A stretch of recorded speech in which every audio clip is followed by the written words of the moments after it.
చిన్నప్పుడు వేసవంటే అమ్మమ్మ ఇల్లు, మామిడి పళ్ళు, డాబా మీద పడుకున్న రాత్రులు. ఇప్పట్లలో ఏసీలు, కూలర్లు పెద్దగా ఉండేవి కాదు. సో సాయంకాలం ఎండ తగ్గగానే 2-3 సార్లు డాబా మొత్తం చల్లనీళ్ళు చల్లేవాళ్ళం. ఆ తర్వాత డిన్నర్ ముగించుకొని చేపలు, దుప్పట్లు, దిండ్లు పట్టుకుని ఇంట్లోని బ్యాచ్ మొత్తం డాబా మీదకి పరిగెట్టేవాళ్ళం. చేపలన్నీ మంచిగా పరుచుకొని సెంటర్లో ప్లేస్ కోసం కజిన్స్తో ఫైట్ స్టార్ట్ చేసాం. చివరి పడుకుంటే దయ్యాలు వస్తాయని భయం. ఇంకా కజిన్స్ అందరం కబుర్లు చెప్పుకుంటూ, అంత్యాక్షరి ఆడుకుంటూ, ఇంకో పక్క తాతయ్య చెప్పే దయ్యాల కథలు వింటూ, దోమలు కొట్టకుండా కాయిల్స్, అందరం పోటీ పడి మరీ లెక్క పెట్టి ఆకాశంలో చుక్కలు. లెక్క మిస్ అయిపోతే మళ్ళీ మొదటి నుంచి స్టార్ట్ చేయడం.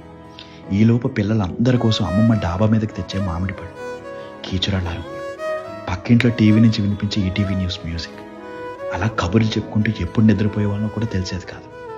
వర్షం పడితే అన్నీ తీసుకుని కిందకి పరిగెట్టడం. పొద్దున్నే మన మీద పడే ఆ సన్ రైజ్కి నిద్ర లేచేవాడు. లేచేసరికి పక్షుల అరుపులు ఒక పక్క, దేవుడి పాటలు ఒక పక్క.